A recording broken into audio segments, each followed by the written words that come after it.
नमस्कार दोस्तों। बिहार को लेकर के चर्चा रोजाना होती रहती है। कहीं ना कहीं जहां कहीं भी आप बैठ जाएंगे, थोड़ी देर बाद बिहार आ ही जाएगा चर्चा में। बिहार में क्या हो रहा है, बिहार में क्या होगा। सरकार नीतीश कुमार की 20 साल से है, आगे रह पाएगी कि नहीं। तेजस्वी यादव की अगुवाई में जो महागठबंधन है वो एनडीए से सत्ता छीन पाएगा या नहीं। प्रशांत किशोर 243 सीटों पर लड़ने और एक दो सीट भी हार जाने को अपनी हार मानने का दम भरते हैं, वो क्या वाकई कुछ करिश्मा कर जाएंगे। ये सारे सवाल रहते हैं। लेकिन पिछले कुछ दिनों में नीतीश कुमार की सरकार ने, नीतीश कुमार ने जिस तरीके से वोट को अपने साथ जोड़ करके रखने के फैसले लिए हैं, उन फैसलों ने बहुत हद तक चुनावों से पहले चुनावों के नतीजे को तय करना या अपनी तरफ से उसके बारे में संकेत देना शुरू कर दिया है। जैसे पेंशन है, सोशल सिक्योरिटी के तौर पर बुजुर्गों और जो दिव्यांग लोग हैं उनकी पेंशन 400 रुपये हुआ करती थी, जिसको इन्होंने 1100 कर दिया है। बिहार में 700 रुपये की अपनी अहमियत है और गांव में जो आदमी बैठा हुआ है उसको 1100 रुपये महीने के मिल रहे हैं, बहुत है, 3 गुना लगभग। और ऐसे लोगों की तादाद 1 करोड़ से ज्यादा है। 8 करोड़ वोटर में 1 करोड़ को आपने सीधे सीधे 700-800 रुपये का फायदा देकर के अपने साथ जोड़ लिया है।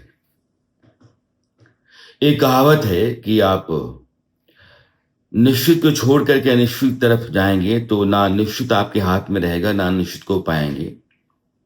और ये बिल्कुल सही है। तो इसलिए वो तमाम लोग जिनको पेंशन के जरिए 700 रुपये और मिल गए हर महीने, उनको सरकार ने अपने साथ जोड़ा है, यह आप मान करके चलिए। आशा वर्कर्स, हेल्थ सेक्टर में सरकार के ये एजेंट्स कही जाती हैं। आशा वर्कर्स को महीने का 1000 मिलता था, उसको बढ़ा करके नीतीश की सरकार ने 3000 रुपये कर दिए हैं। अब 1000 से 3000 अगर आपने अपनी महीने की कमाई कर ली या जो सरकार आपको दे रही है वो हो गया, तो ऐसे 1 लाख आशा कार्यकर्ता बिहार में है। 1 लाख परिवार वो जुड़ गए। स्कूलों में जो नाइट गार्ड्स हुआ करते हैं उनका वेतन 5000। जब मानदेय कहिए कि हम आपको नाइट गार्ड के तौर पे 5000 देंगे, उसको 10,000 सरकार ने कर दिया। पीटी टीचर्स, उनका वेतन था, मुझे लगता है कि 8000, 8000 को 16000 कर दिया। जो मिड डे मील बनाने वाले लोग होते हैं, सारा 1600 रुपये पर वो काम करते थे, उनका मानदेय हो गया ठीक डबल, 3300 रुपये। तो PT teacher, night guard, mid day meal तैयार करने वाले लोग, आशा वर्कर्स, सोशल सिक्योरिटी के तहत पेंशन लेने वाले लोग और 125 यूनिट बिजली फ्री, ये जितना कुछ है, सरकार को अपने साथ लोगों को जोड़ने और सरकार के आने की स्थिति में यह सब कुछ जितना फायदा है उसके मिलते रहने की गारंटी है। और बिहार के समाज को, जब भारत में किसी भी राज्य के समाज को इस नजरिए से आप देखेंगे और उसकी राय को बदलता हुआ परखने की कोशिश करेंगे, तो आप ये मानेंगे कि नीतीश कुमार की सरकार ने या बतौर मुख्यमंत्री नीतीश कुमार ने जो फैसले लिए वो सरकार के फिर से यानी कि चौथी बार भी बने रहने की गुंजाइश देते हैं। और ये जितने भी निर्णय हैं वो 2-3 मुद्दों के अलावा हैं। नीतीश कुमार आज भी बेदाग हैं। उनकी सेहत को लेकर के 100 सवाल आप करिए, लेकिन वो मंचों से खड़ा होकर के अभी भी सलीके से बात कर लेते हैं। बीजेपी की तरफ से आज की तारीख में एनडीए का एकमात्र डिक्लेयर्ड और स्वीकृत चेहरा नीतीश कुमार हैं। सरकार के खिलाफ व्यवस्था को उखाड़ फेंकने के लायक कोई कारण नहीं दिखता है, कोई मुद्दा इतना बड़ा नहीं है। इसलिए इन तमाम फैसलों को अगर आप बिहार के चुनावों से जोड़ करके नतीजों की तरफ जाकर के देखना चाहें तो बहुत हद तक आपको बात समझ में आती है। और वो तब जब यह सरकार कई और योजनाओं का ऐलान करती है। मसलन नीतीश कुमार ने कहा कि 5 साल में 1 करोड़ रोजगार और नौकरियां मेरी सरकार देगी अगर आती है तो। प्रधानमंत्री अपनी रैलियों के माध्यम से किसानों को पैसा देना हो, जो किसान सम्मान निधि है, या फिर बिहार के लिए बड़ी योजनाओं परियोजनाओं का ऐलान करना हो, या फिर एनडीए के दौरान जो कुछ भी हुआ पिछली सरकारों के जरिए किए गए काम के मुकाबले उसको बहुत बड़ा करके दिखाना हो, नैरेटिव ऐसे ही तैयार होते हैं।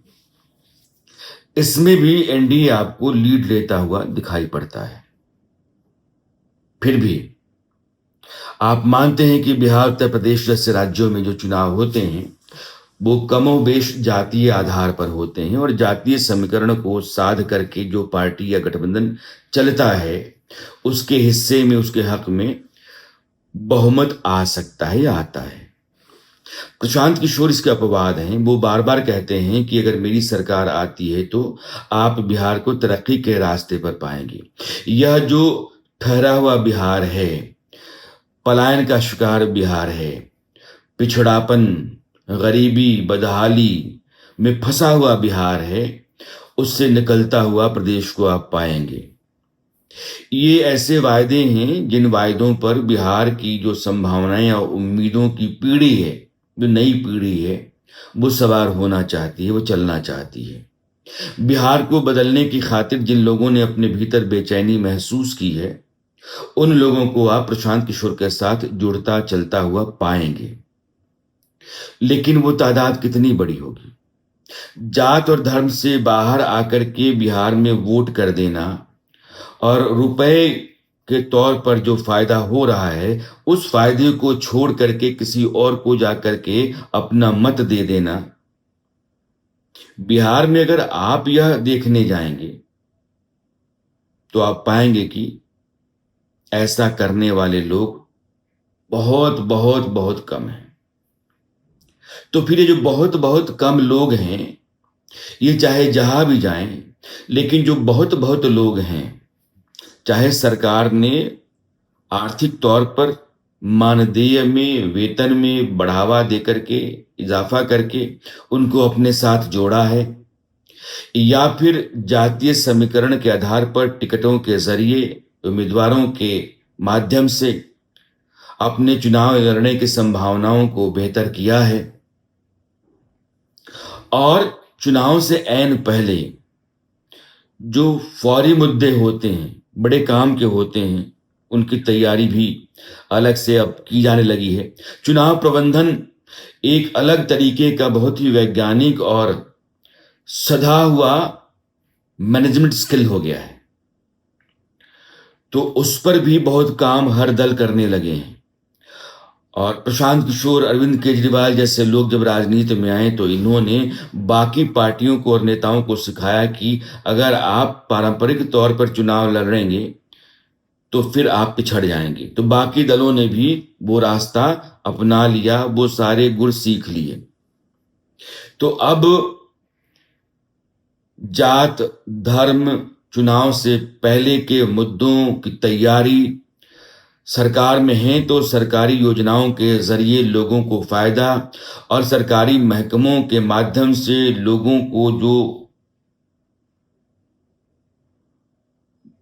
नोट के तौर पर रकम के तौर पर आप मुनाफा दे सकते हैं, यह सब आपके लिए कारगर होते हैं। ये चुनाव नतीजों को तय करते हैं। मैं जितने लोगों से बात कर रहा हूं बिहार में, मेरी बात नोट करके रखिएगा। उन तमाम लोगों की कमोबेश राय ये है कि लड़ाई तो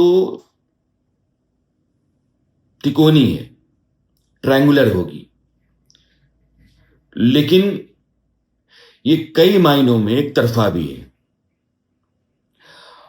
और कहने के लिए जो भी हो, नतीजे में जो दिखेगा वो आपको चौंकाएगा। और चौंकाने का कारण ऐसा नहीं है कि कोई जुगत जुगाड़ तिकड़म है। चौंकाने के कारण ये जो सरकार है जिस तरीके से अपने फैसले ले रही है, और दिल्ली पटना की सरकारें मिलकर के अपनी रैलियों में योजनाओं का ऐलान कर रही हैं, और विपक्ष की तैयारी की काट में अपनी तैयारी को लगातार धार दे रही हैं, उससे ये संभावनाएं जताई जा रही हैं, उससे अनुमान लगाया जा रहा है। फिर भी राजनीति जो है वो बेहिसाब अनिश्चितताओं का खेल है। राजनीति में खास करके चुनावों को लेकर के अगर कोई आदमी तयशुदा तौर पर कोई भविष्यवाणी कर रहा है, इसका मतलब यह है कि राजनीति की जो बारीक समझ है उससे वो दूर है, और राजनीति जिस तरह का खेल है उसको वो समझता नहीं है।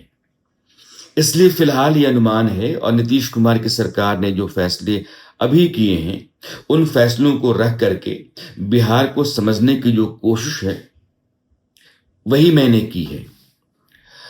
बिहार जाना है, और हर बार तारीख मेरी टल रही है 2-4-5 दिन।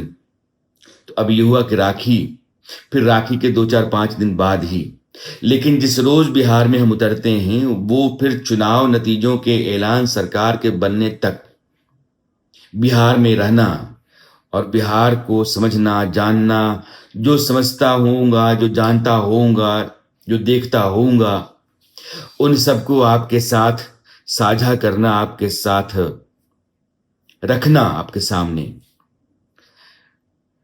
मेरे 3 महीने का ये प्रयोजन है, मेरी योजना है। और इन 3 महीनों में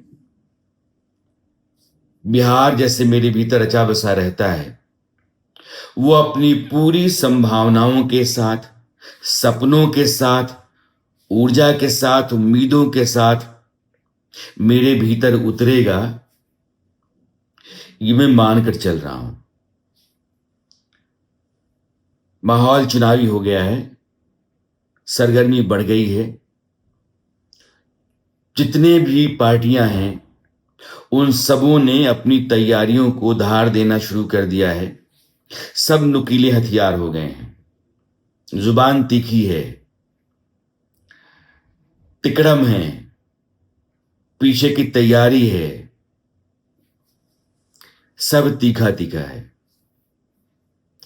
और इसी तीखे में बिहार के जनता की अपनी एक राय है जो बन रही है, बिगड़ रही है, नए सिरे से बन रही है, और यह प्रक्रिया, यह प्रोसेस चलता रहेगा। क्योंकि जनमत जो है वो एक प्रोसेस से पैदा हुई राय ही है। अब वो राय नतीजे में कहां और कैसे तब्दील होती है, यही देखना बाकी है। तो आज मेरे साथ इस वीडियो में इतना ही, लेकिन आप मेरे चैनल को सब्सक्राइब किया कीजिए, वीडियो को लाइक किया कीजिए, शेयर किया कीजिए। और मैं बार बार कहता हूं, अपनी कोई राय है तो वो भी रखा कीजिए। मैं आपकी राय के मुताबिक उस कंटेंट पर तैयारी के साथ अपनी बात रखने की कोशिश करूंगा। एक सिलसिला है आपके साथ चलने का, जुड़ने का, और बाकी जो मसले हैं उनमें थोड़ी अलग सोच रखने का, और आपको अपने साथ लगातार बहुत मजबूती से जोड़ते चले जाने का, यह जो मेरा प्रयास है, उसी का नाम ये प्लेटफॉर्म है जिस पर आप मुझे देखते हैं या देख रहे हैं। फिलहाल आपसे मैं विदा लेता हूं। नमस्कार।